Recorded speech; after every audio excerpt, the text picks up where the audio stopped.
questions? First off, I'm really proud of our players. I think that we built a group of men and team that know how to play with resiliency, composure.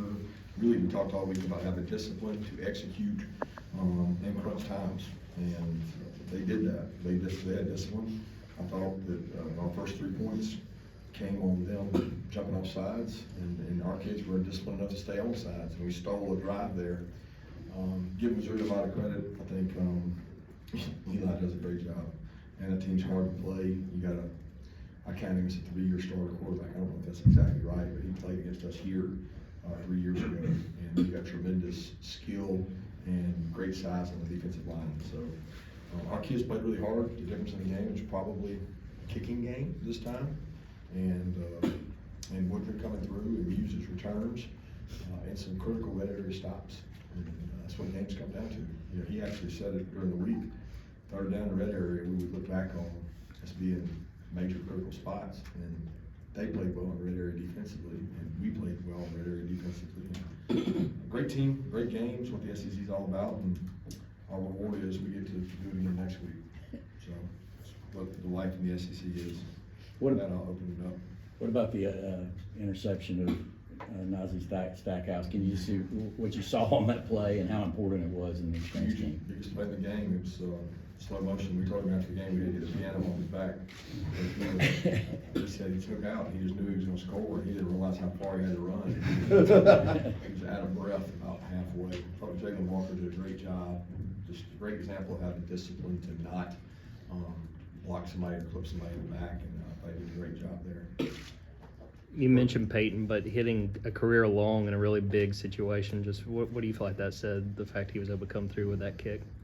Yeah, it shows we have a lot of faith in him, trust in him. I think the toughest call I had all night was on 4th and 5. You know, there's a lot of analytics that will tell you not to kick that field goal because a 6-point differential just tells them if they get 4 downs, and you just invited them to have 4.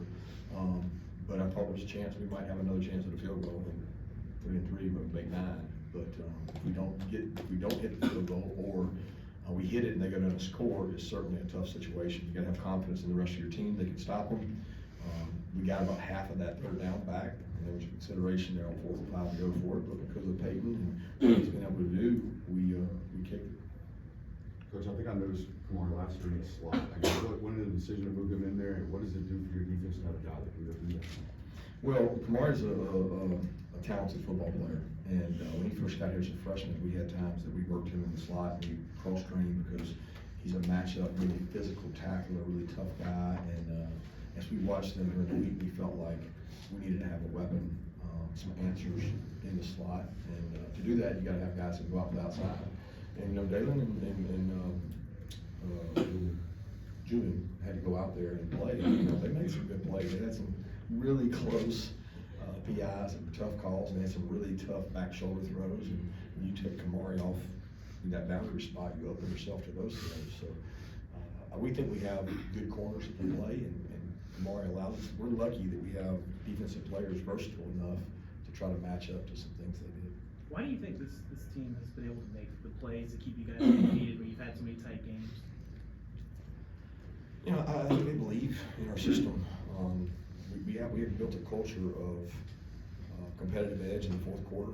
We believe that we're the best conditioned, and we're going to win the game in the 4th quarter. We're going to allow each other. You know, I got goosebumps down my back when they went down there and scored, and Cedric Rampran was yelling at the defense to run off the field. We got your back. We got your back. We're going to be fine. Because Missouri put together a really good drive, kind of drove it down our throat, and hit us on a lot of fastball runs. And Ced was telling those guys, jog it off, we're going to be fine. And there's a lot of leadership out there, man. We got some really positive leaders. Kirby, these tight games, is the locker room seeing pretty much the same in terms of obviously you guys come out in the second half and you need to do a lot of these? Look, all games are going to be tight. I don't know, like y'all are acting like we're having tight. I mean, tight games are what you do in the SEC. I mean, that's the margin of victory. It is hard to win. Harrison Rodgers came up to me and said, Coach, it's hard to win. Make sure these guys enjoy it because they realize how hard it is, you know, across the NFL. It's hard, man. I mean, you're going to get every team's best shot, and our guys played a really good football team tonight, and we practiced really well prepared for it. I was proud of the way they played. I don't know if that answers your question, but the locker room's great. I mean, they've been in these kind of battles. You guys scored on your first 4 drives at halftime and when you ran the clock out there. What sort of changed with this offense, especially when going into the half, you have 2 3-and-outs right before then? I don't know. I'll have to watch and see. I can't really tell you what changed. I know that we have a potent offense. We have a lot of weapons. We got a lot of guys that can use, and we got a guy that can get it to them. We got good pass protectors. We got good run blockers. You know, I didn't think we ran the ball overly well in the first half or the second half. Now the second half had some moments, and you got to be able to control line scrimmage. You can't live your life in second and long all game. I thought we had a lot of second longs. They won first down more than we did, and Mike did a good job staying with it and sticking with the plan. We were very committed to the run, and most teams would have abandoned it. Kirby, Carson had a couple of key scrambles. Can you talk about what that means when he's able to get those few yards in those situations and his poise in the second half? It's hard. Look at us. I mean, their quarterback was the leading rusher probably in the first half, and it's tough on a defense when you cover everybody and he takes off. Their guy made it hard, and our guy made it hard on them. The conversions he had with his feet are just, it makes you as a defense coordinator not want to call certain things, and it takes you out of your element. Kirby, Carson actually said he almost had to learn how to play football again this year since it's been so long since he'd taken a hit. What has he shown you this year that maybe you didn't know before, or maybe you did know before? Or what's he affirmed to you? I say it often because everybody asks that question about, I always had a lot of confidence in Carson. I mean, Carson, he did all the things he's doing now, he did them in our practices. He did them against a 2021 defense that may have been one of the top 3 defenses ever. And he did it every day out there. Like, he would go against those guys and be like, man, this guy ain't flinching. So I've seen all these things before. If anything surprised me, it was probably his feet, because he didn't get to use those often in practices, you know. It's like you can't hit him, so he takes off running. It's like we don't know if he got it or not. But his composure and his decision making and his ability to change protections and know what defenses are doing. I mean, you got to give him a lot of credit. The first touchdown was probably all his. He saw something, made a change, and did a great job. Coach Line go down with an injury, any other thing? I'm not sure. I think it's a tibia or it's a fracture or something in the forearm. How do you feel like the linebackers, CJ and anyone else who got out there, played after he got hurt? Good and bad. They played before he got hurt. I mean, those guys have played all year, so we need those guys to keep coming and keep growing up. And they've done a tremendous job. And got a lot of respect for those young guys. They've worked for this opportunity, and they go out there and practice every day as hard as they can. And they're really good football players. CJ and Raylan are very talented, and they got thrown in the fire tonight more than normal. Do you like the preparation process for these games, or do you like the games? Which is more fulfilling, fun, whatever? I like both. I mean, if you don't like it, I shouldn't do it. You know, it's like, what am I doing this for? If I'm spending this many hours and countless hours up in the office till 10:30 at night, coming in at 7. I mean, there's a lot of preparation going on. It was fun to game plan for this one because it was a little more chess match with them. The way they're playing, they're not traditional.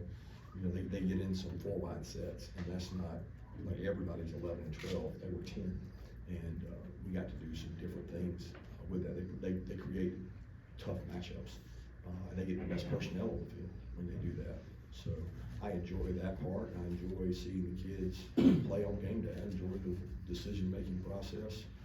As the head coach, I don't have to worry about calling it. I just got to figure out, you know, what's our next step, what's our next play, what's our next way to get an advantage. You matched Coach Dooley's home win streak now, I think, with 24. What does that mean to get that victory at Sanford Stadium? Means I have a lot of respect for Coach Dooley, so I want him to keep his name on there forever. You mentioned that drive where Missouri kind of ran the ball down your throat there in the fourth quarter. Just what did you see from them that allowed them to have success on the ground, I guess, overall and in that drive in particular? I mean, they didn't do anything they haven't done all year. I mean, they didn't scheme us up. They whipped our ass. Sounds like they might have switched a little bit in the first half, went a couple 0. I guess what's the key to being successful on offense, even when facing pressure like that? They blitz us all game. I mean, it's what they do. They're aggressive. They come after you. They make you beat them, and they come hard. They got 3 sacks on a team that we had not given up many sacks. They have 3 sacks. They're very aggressive. You got to have answers. We work hard on that. They know that. They know your answers. So it's a matter of it's a cat and mouse game of, you know, are you going to get a better answer than they got and respond to it? And they want some and they want some. Can you talk about getting number 10 Ole Miss and your old buddy Lane Kiffin here next week? Yeah, we got a great team. I mean, we'll go to work on them tomorrow, and a lot of respect for what Lane's done and built there. He's a tremendous offensive mind. He's gone out and they're playing good defense now too. So it'll be a hell of a matchup because they got a really good football team. Can you talk about what happened to Kamara when he went down? He just had some back spasm. I think he just wanted to get up and celebrate so everybody would cheer. I noticed, Xavier Sawyer wasn't out there today. Yeah, he wasn't with us for personal reasons. Landon, the big game, can you talk about McConkey's continued contributions? Yeah, what are you asking about that? If you can just expound on his play. Awesome. He's a great competitor. Maybe we finally completed a post for the first time all year that he drove in there and Lab went up and made a play. And I thought Laura had a chance for one early. I thought the guy might have got there early, but we didn't get the call. And then Lad hit the one later. He made some miss. I mean, the one play, we could block a guy. I mean, we threw bubble out there and didn't block it right. And Lad made a miss. Big play in the game is players make plays, and he did. Kirby Smart said he hit 18 miles an hour is what he was told us. No chance. No chance. I was gonna hit 18 miles an hour on a bike or a car. Would you say this was your toughest test of the season? They're all tough, bro. They're all tough. There's no difference. They're all tough. We talked all week about what you learned about your team last year when you guys played Missouri. What do you feel like you learned about your team in this year's game against Missouri? All the same things. We got a disciplined football team. They do what we ask. We don't get a lot of stupid penalties. They believe in each other. They believe that if they don't win the last moment, they'll win the next moment. And if you win enough moments, you can be pretty good. And we won enough moments tonight. What's the key to playing good defense in the red zone? Stop the run. You can stop the run, you're gonna make them do what? Throw. You have to throw with less area because there's a back line back there. They don't give you 7 for catching it behind it. So you can sit on routes and squat on things. It forces you to run the ball. If you can't, it shows up big time in the video. If you can't stop it, it shows up big time in the video. Just wanted to ask about Marcus and his status after he was shaken up after that play. If you could have gone back in and you needed him, would he have gone back in? You know, I don't even know the answer to that. I didn't realize that he didn't go back in. I remember the play you're talking about, but I didn't get any updates and don't know. I think he's okay. He was talking after the play, but I can't confirm that. How was Missouri different from last year to this year? I mean, obviously, really good things both times. Yeah, very similar. A lot of the same offensive plays. He went out and hired an offensive coordinator. They brought some new wrinkles in. They're big defensively. Number 6 is just a grown man and one of the hardest people to block in our league.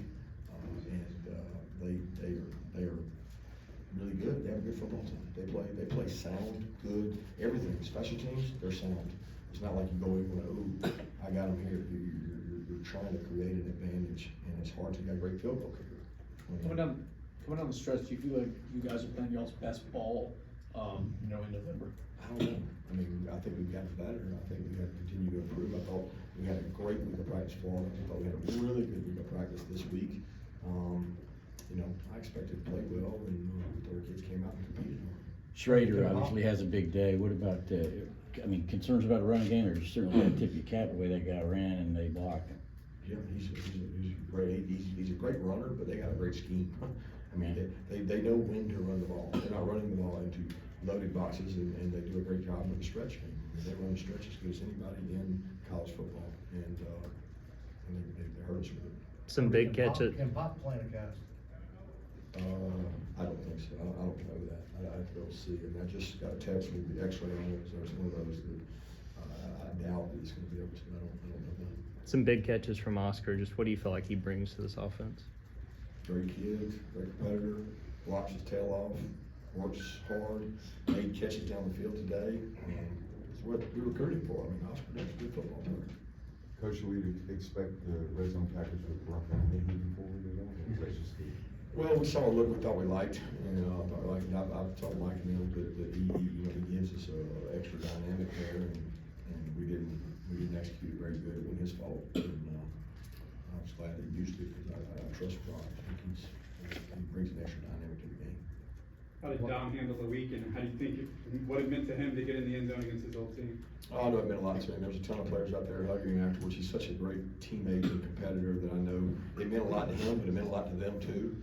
That can be emotional, and we talked about, you know, the two things that cause you to lose discipline are loss of emotions and a loss of fatigue.